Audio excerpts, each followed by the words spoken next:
I had to itch my nose. And that's on the recording. I'm not taking it out. And we are back. So, Peanut Gallery, how did you like these? So these are the worst professional wrestling matches. I took the painstaking thing of researching these matches and finding these matches, and we saw it on Wednesday. We saw it together on Wednesday. Yes, and it was as stressful and equally hilarious as you would expect. Hooray! So I think I rather. Let's see. What would I rather do? I mean, I'd rather get hit by a bus, maybe. Except for watching these matches again. Yes, which we will do. So anyway, let's talk about. Okay, so this part is going to be mine, and then we'll take a break, and then we'll do Tiger Heights matches, right? And then after that, we'll then conclude the show at that point in time. But let's get started with my matches. I guess we both watched all these matches together, right? I think we're just going to do a collab and just make it into a two-part show today. Yeah, or whatever. Who cares? We'll kind of play it by ear. Yeah. So let's talk about Shelly Martinez versus Rebel. One night only. Knockdown 2016. Aired April 22nd, 2016. Taped March 17th, 20. I have no idea what that was. That was a something. So it started out with Shelly Martinez in the most random segment I have ever seen. Yes. Rebels. And Shelly Martinez had that weird whatever gimmick that what? Oh, she had Day of the Dead. Yes. So it was part Day of the Dead, part not. So she had her face painted. Yeah. And she had a sombrero on. Right. But then her gear had no kind of indication of any kind of Day of the Dead except for the face paint. So the point of the face paint was just to do it. Right. And then Rebels was kind of in a weird mixed bag here. Yeah. Where she was part of Dollhouse. Yep. So she came out to the Dollhouse's theme music and all of that. Right. But she still had her American Rebel Titantron, and then she was wearing a general's outfit. Right. So the hodgepodge of whatever this was, I was so confused.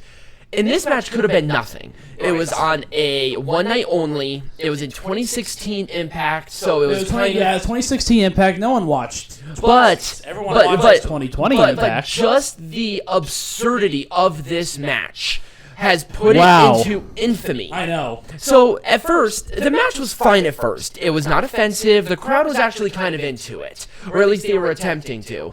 Until they started actually wrestling. Until they actually started putting moves on each other. I have no idea what happened. Who trained these gals? It's also, who trained the production crew? Also, this was Baby's first wrestling match or something. This was... okay, like I said, at first they were doing moves and it was fine. It sucked, but I'm okay, we've seen 1,000 of these. Right, where they had horrible abdominal stretch. No.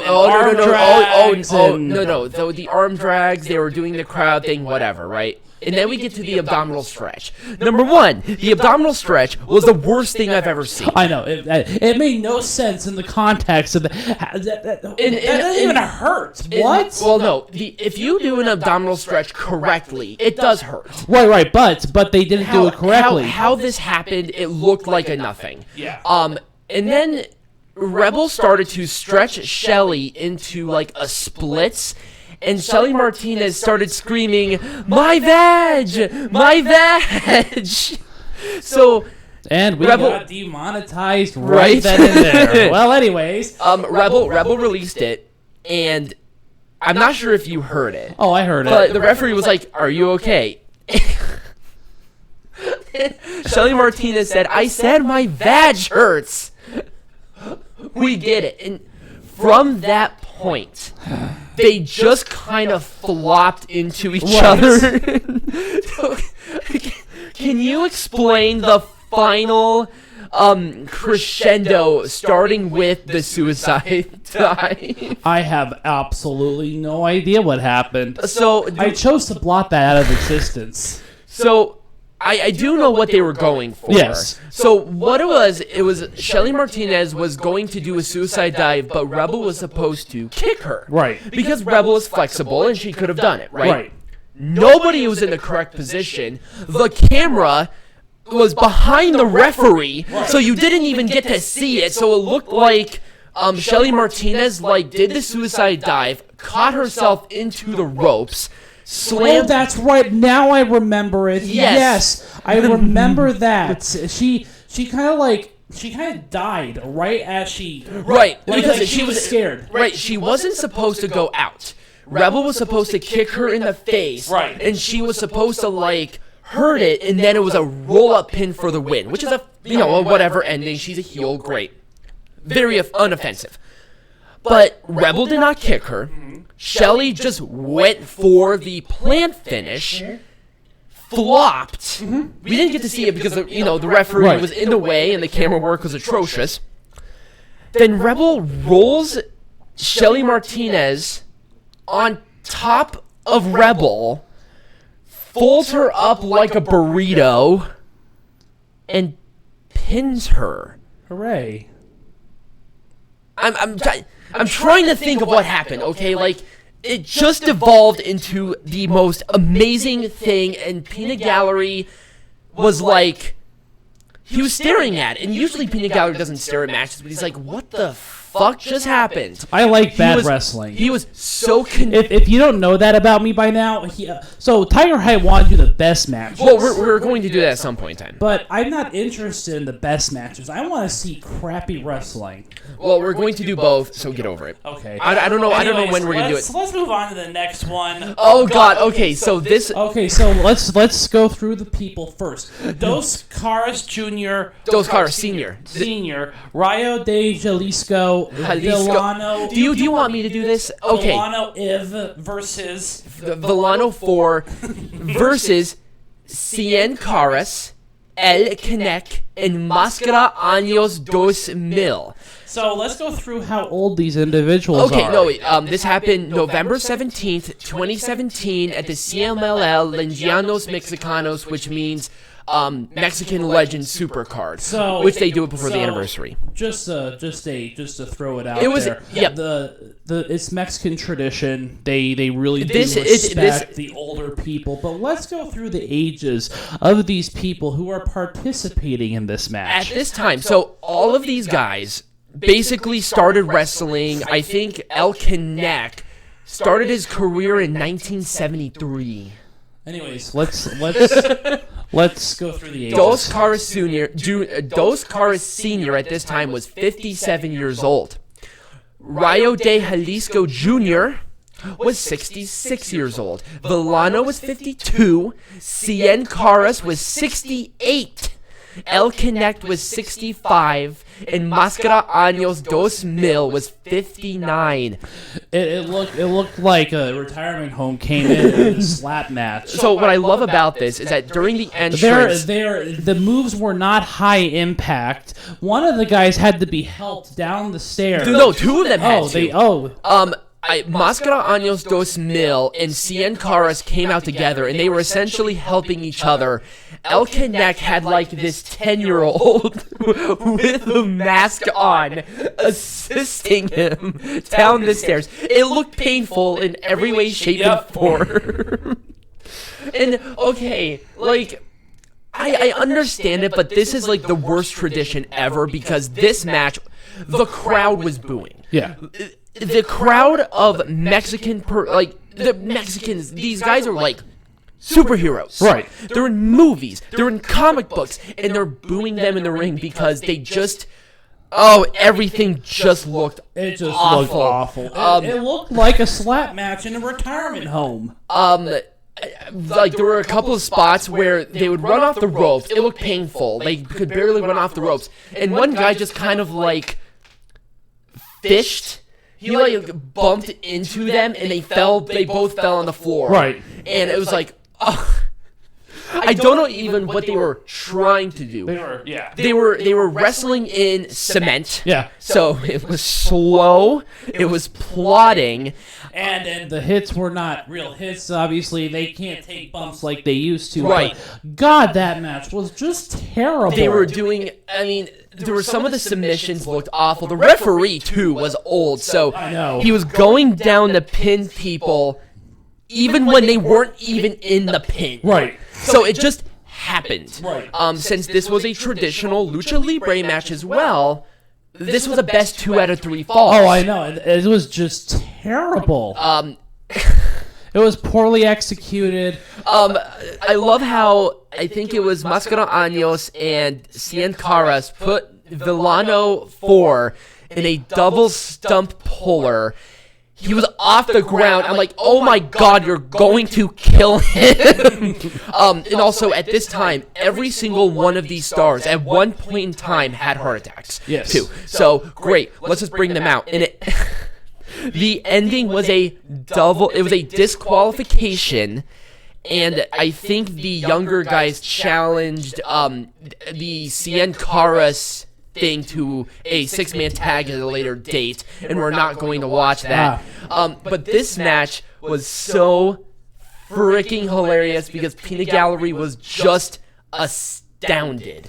Just astounded. Like, why? What? Who? When? Where? And then the match previous to this one had Taros, it had Rayo Lee, it had Roosh, and it was a really good match. Yeah. And it's like, okay, this was the main event too. This is how you ended the show. Right. Oh my god, and I loved it. I'm sorry. If you can find this, find it. It's so funny. It is on YouTube. Like, the full show is on YouTube. Yeah. So anyways, let's go to a match that more people might know. Kevin Nash, Hulk Hogan, Finger Poke of Doom, Nitro, January 4th, 1990. 1999. So, Kevin Nash was the booker at the time as well. Yes. His entrance, that pyro, was the funniest thing because he turns around, he's like, what the fuck is going on behind me? And Bruce Buffer basically jerked off Kevin Nash and Hulk Hogan down there to the ring. Oh my god, I love Bruce Buffer though. His voice, he had butter, man. It was awesome. But he said to Kevin Nash, his accomplishments in the wrestling industry made him a citizen of the world. So he just transcends like locations, right? And this was kind of the lead up to. So this was Finger Poke of Doom.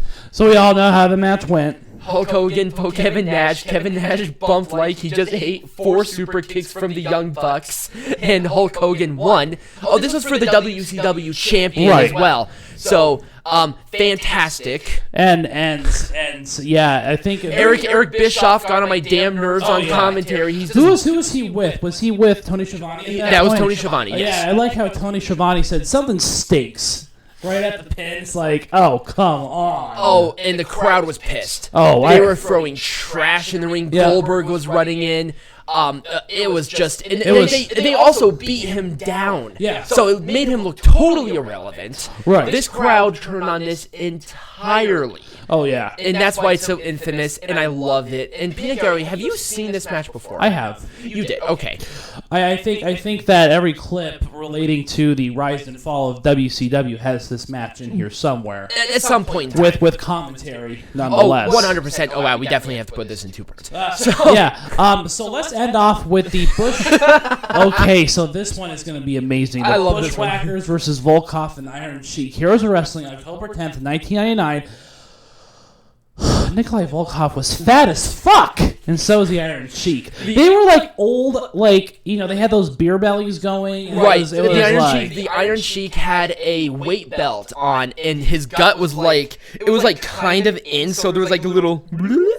Yeah, a little pocket, gut pocket. It kind of was peeking out from the top. It was really funny. It was. Oh my god. So I have the Iron Sheik. I don't think he gets enough credit. He brought out those Indian dumbbells, and those things were like 50 pounds each, and he's swinging them over his head like it's nothing. I'm like, oh my god. I was actually fairly impressed by that. This guy has core strength like a motherfucker. Oh yeah. But the Bushwackers were very over with this crowd too. That's true, they were. The Bushwackers, well, it was a pretty standard old person match. It was really bad though. It was. Volkoff, like I said, really standard old person match. Volkoff took a lot of this because I think the Iron Sheik's back and hip were like toasted at this point. the crowd was at least into the match Yeah, because they were into the Bushwackers. yes, they did like the Bushwackers, and it was terrible. It was about as good as any old person match was going to be, but all old people matches were just terrible. right. The camera work was awful. The lighting was atrocious. But this is 1999. This was an indie show from a big money mark, essentially. Yeah. Obviously, the infamy of Heroes of Wrestling is profound throughout the wrestling community. We'll probably have an entire show on it, too. There are a lot of people who do want us to cover, like, these infamously bad shows. Maybe we will do that, someday. Maybe it's like, we don't have, like, a topic. Let's cover, like, a really infamous old event or something like that and have fun with it. But the Bushwackers did win with Flying Whatever. I have no idea what they did to win. I don't know either. But, yeah, it was literally standard. But Volkoff looked like he was going to kill over any second. Oh, I know. And the Iron Sheik didn't look much better. No, but the Iron Sheik barely wrestled. But it will say something about Volkoff and Sheik. They know how to get the crowd going. Yeah. So at least the crowd was into it. Because I think it was like the fourth match on the card. Yeah, they had that old school kind of thing going. Old school. They know how to. Well, and also, they're infamous for that, so it was fine. It's whatever. It was very inoffensive, but we needed to have some fodder, and I thought it was kind of fun. I think there was a lot. I like this match because of the charm of how old it was too. It was kind of neat. Yeah. But we'll cover Heroes of Wrestling later. Oh, trust me, we're gonna cover that. So when we come back, we are going to cover the last 4 matches, and then we'll go into kind of what we're going to talk about next week. So stay tuned, and we'll see you on the other side of the break. Yeah. And we are back, and now we're going to cover the matches that I had scheduled for me, but since we watched all of them, it's fine. Let's start with Victory Road, July 19th, 2009. This was Sharmell versus Jenna Morasca. Ooh, I'm sure a lot of people remember that one, too. Jenna's entrance was the... I basically felt like we were getting anally probed into her asshole. Yeah, I kind of felt that way, too. The gear was... awful. Oh my god, Sharmell was wearing a full fucking dress. She was in a sequined, like, sparkly gown with wrestling boots on. And this is... Sharmell was a Nitro girl. She married one of the greatest wrestlers of at least our generation, Booker T. You would have thought that he would have helped. Or something. I don't know. Let's have Sharmell go out there in a gown. And also there were feathers on the bottom, so it was getting fucking everywhere. And then Awesome Kong was at ringside. She did not give a fuck. And also Sojourner Bolt was there. Yes. There was a spot where Sojourner Bolt was like bumped off, and Awesome Kong was supposed to catch her, and Bolt like flew over her. And Kong was like, "Fuck it," like, did not care at all. Just I want to have none of it. She was so pissed off that she was there. She was like, because she was in the sight of Jenna, and Jenna was trying to get pointers from Kong, and Kong is like, yeah, they're paying me for this. I don't care. Sharmell could barely do anything. She looked awful. Oh my god, she did slaps, but that's about it. Jenna Morasca did the slaps. Sharmell was like trying to do something with it, but her moves looked like, you could do that on like a kitten, and it would tickle the kitten, and everybody would have smiled. It looked so weak. This is why she never wrestled. So Jenna's selling was the funniest thing. So she was tripped, and it looked like somebody like cut her head off. She fell unmoving, like she was pile driven by Owen Hart, a kind of like pile driver, and it was the funniest thing. And also the pin. Jenna Morasco's very famous face fuck for the win. So Sharmell like had her hair pulled out, and Kong chopped her in the throat, right? So she died unmoving, but and then Jenna Morasca, I don't know why she wanted to do this. Maybe she wanted Sharmell to eat her pussy out, which I would have easily done. But she like goes down and like did the weirdest pin I've ever seen. She was like stripping on her, and her vagina was like right there in Sharmell's face, and Sharmell was just like, please end this for the love of Christ. Oh, I love this match. It's so it's so famous. Oh my god. People, the amount of things that we can say about this, we can break out the thesaurus, but we just watch it. Just watch it. Please watch it. Of anything, watch that match. Right. And that is not the was that the one with Jeff Hardy too? No, that was a later one. That was a later one. Yes. Oh, let's do this one. Okay. Another Mexican one, Los Villanos versus Psycho Circus. And once again, the Villanos are in there. It was Villano 3, 4, and 5 versus the Psycho Circus, which is Psycho Clown, Murder Clown, and something other clown. So anyways, Triplemania, again, they were wrestling in concrete. What it was so like the Psycho Circus tried to do a good match. They tried. They tried. The Villanos could not sell for shit, so it looked awful. Oh yeah. Just awful. The production. I love how in your notes it just says WTF. I think it's the match was really fast. It ended kind of awkwardly. It was like that climax. It ended in like 8 minutes. Yeah. This match was really short. It had no match structure to it. That's what I remember. It had no like structure to it. Nobody tagged in. Everybody just did things. Right. And we covered Triplemania and it was fine. And Mexican wrestling is not like one of our repertoires, at least for right now. But the production of this Triplemania was infamously bad. Yes, it was. Infamous. I remember that. Yeah, this was the first Triplemania that they did outside of Mexico, or streamed outside of Mexico, and oh my God, it was just it was 2015. It was 2015. It looked like 1999. Mm-hmm. It was cutting out. The people were cutting out. The camera angles were fine, at least. Yeah. But the one thing I did like about this is that the entrance was kind of cool. Yeah. Because it looked like they came out of like an eyeball. It was kind of neat looking. Mm-hmm. So I'm like, okay, I need to try to find something redeeming. The only two things I found redeeming, Psycho Circus tried, and Psycho Clown, Murder Clown, and whatever. They're decent wrestlers, and they're very over. Right. So at least they were trying, but the Villanos need to stop. I think one of them is actually dead now, so we're better off for it. Anyway, so WTF. I think the Villanos won, if I'm not mistaken. I don't remember. Nobody cares. It was just awful. They won with a thing. I don't even think they got a pinfall. I think the Villanos just won because reasons. Yeah. Also, their gear is the funniest thing I've ever seen. Oh, I know it is. It's hilarious. It's like a pink swirly thingy, so they look like They look like lollipops. Yes. Those lollipops. Those lollipops. That's what we're calling them now. Those lollipops. They look like lollipops. I don't know why. Oh my God. Okay, let's move on. Speaking of a horror show, let's move on to the next one, which was Hollywood Hulk Hogan versus Warrior, Halloween Havoc, October 25th, 1998. Now, I don't know who said the set was awesome. I love the set is that inflatable bullshit. So, Halloween Havoc had the inflatable gargoyle with the pumpkin. So, and they do like the graveyard thing, so there's like the, It's so 90s tacky. I love it. They did it here in Las Vegas, too. Oh, it was in MGM Grand, so that was the biggest arena there at the time. And when it has to do with that, of course they're going to go tacky as fuck. But Jesus.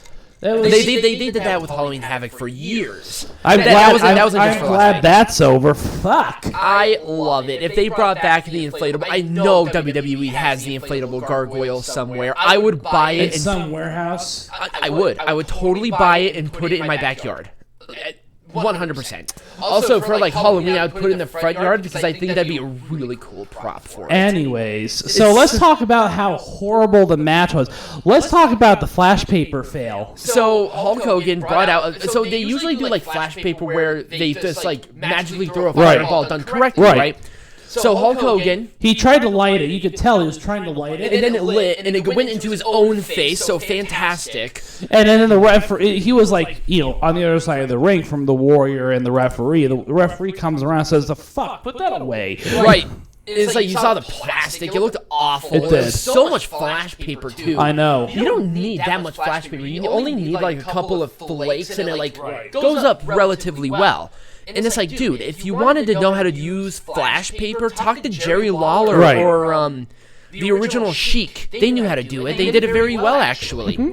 I don't know why you didn't like this set. I'm sorry. I love this set. So it was a chair shot to the Horace Hogan came out. Yes. And he just walloped Warrior in the back of the head with the chair, and I cringed. Well, again. And Hogan won. Basically, what this was is that They were trying to relive the WrestleMania match. No, Hogan wanted. This is basically what happened. They hired Warrior because Hogan wanted the win back from WrestleMania because he never really got it back from Warrior. He wanted that win back. This is where Hogan was like emotionally at the time, a much different person than what we know now. But you know, he had a lot of creative pull, so they brought in Warrior. It was his only match too. Right. A lot of money too. So of all of the matches that we watched, this one was probably my favorite. I thought this match at least it had a structure to it. The structure was fine. These guys know what they were doing. And so the structure of the match was fine. There was like the build up, the climax, and the conclusion. Also, the thing which is what you come to expect. Right. Also, the rivalry was good as well. It was a decent rivalry. Like the lead up to it was fine. They incorporated a lot of different elements into it. It took Hogan out of the title picture. But God, I mean, just fuck, man. Fuck. Like I said, of all of the matches that we watched, this one was at least the best. But it was still just. It was awful. It was still just flash paper trash. Right. Also, the infamy about this is that they went long because this was also the pay-per-view where the feed cut out in the middle of the Goldberg match. Yep, the Goldberg Diamond Dallas Page for the WCW World Champion. They had to show the match live. Right. After they had to show the match in its entirety on Nitro the next night because that's how they got out of refunding people. And that match was actually really good. Maybe we'll do like a Halloween Havoc review too. That'd be neat. And we'll dress up in like costumes. That'd be fun. No. So you know. And they said it went long. This match was not as long as I thought it was going to. No, I think they wanted it to be longer, but I think they were rushed. No, they went long. These two went long. That's why they had to cut it out. Oh, okay. Yeah, because the pay-per-view thing was really strict. Yeah. And they had it perfect, but the Hogan and Warrior thing went too long. Yeah. I think because it's Hogan and Warrior. Come on. Anyways, let's move on to the next one. Don Valentine versus Chris Champion, AWA Superstation, August 6, 1980. This match was just wow. I have no idea what that was. So they were like really trying to promote Don Valentine as like, was it Don Valentine or Chris? Who the fuck cares? Both of them were awful. Don Valentine as like the next big thing. This young kid is a good old whippersnapper. He's like, and then he like fucks up a clothesline. Right. Oh yes, I remember that. He fucked up like a drop kick. Right. Where the other guy didn't even bother selling it because it was so fucking garbage. But you could tell that as the match progressed, Don Valentine was getting really pissed off. Yeah. It's like, this is just the worst match. And it's like, this was his like big debut too. Right. And Don Valentine, he did this crane kick. I think Chris Champion's one with the hair that was fantastic. Wasn't it Chris Champion that had the fantastic? Oh well, I thought Don Valentine was a blonde guy, like the old blonde guy. I don't fucking know. I thought Don Valentine was the young guy with the mullet. I thought so too. I don't know who it is. Who the fuck cares? I would say recommend watching it. It's hilarious. But the hair was fantastic because mullets are just hilarious. Because that so was 80s. so 80s. Oh my god, this match was so 80s. I mean, the one thing I did kind of like about it was that studio setup. Oh yes, kind of like the NWA. When are you coming back? I know. I'm really missing the NWA. Anyways, so watch Carneyland. I actually watch it every now and then. So. Is there anything else you'd like to add to that match before we kind of wrap things up here and do a nice little bow? The crane kick. So this crane kick caught champion. Man, he got walloped. Oh, yeah, he got walloped in the face, wasn't it? No, Yeah. it wasn't a chin. It was right underneath the chin. Right. And he looked down, too, so it was like a kadoosh, and it was like, oh, he hurt. Oh, yeah. And you can tell Valentine was pissed. Oh, yeah, he was. He was so mad in this match. -5 stars. All of them were. -5 stars. Yes, except for Hogan and Warrior. I'm going to give that a -4. So, anyways, if there's nothing else to add, we'll wrap up things here. Yes. So, next week's show is going to be a peanut gallery, like his peanut gallery show. This was my show, so Yes. Peanut Gallery has to do So this. it's my topic because there's no shows next week. It is going to be little known wrestling terminology. Yes, we're gonna crack open that thesaurus, and we're really gonna do some research. Yes. On that, or at least Peanut Gallery is. I'm gonna do none of it. Yeah, he's going to do none of it. So, anyways, stay tuned, and you'll have a much better experience. Yes, follow us on all of our social media so you know when we go live next. We're going to go back on our regular schedule. Yep, we have a plan to do it next Sunday, same time. We're getting really close of hitting 52 weeks. We're about to hit our first year. Aw. Well, I mean, kind of, because of that 1 week where we had the weird bump, but whatever. Right. I'm kind of excited about it, and also we don't have like a lot of shows until SummerSlam, which is like mid-August, or actually late August. It's mid to late. There's 5 weekends in August. So. Right. So we're gonna have a lot of fun things. So yes, the terminology, and then it's my topic. So follow us on our social medias. Become a patron if you want to watch the pay-per-views live with us, where we get drunk and incredibly irresponsible, drink and drive people. So Okay. I do not. That's our third demonetization. The views of Tiger High do not share the same views as the Majestic Production LLC. So yes, we drink and we crack jokes and we just get very disappointed, but then it's good fodder for our show. So Yes, it is. we like negativity. Negativity is good. Yes. I am positive about negativity. I'm putting that on a shirt. That's sweet. Anyway, now we're just filibustering. So thank you guys for listening, and I hope you guys have a great rest of your weekend. And as always, be Majestic.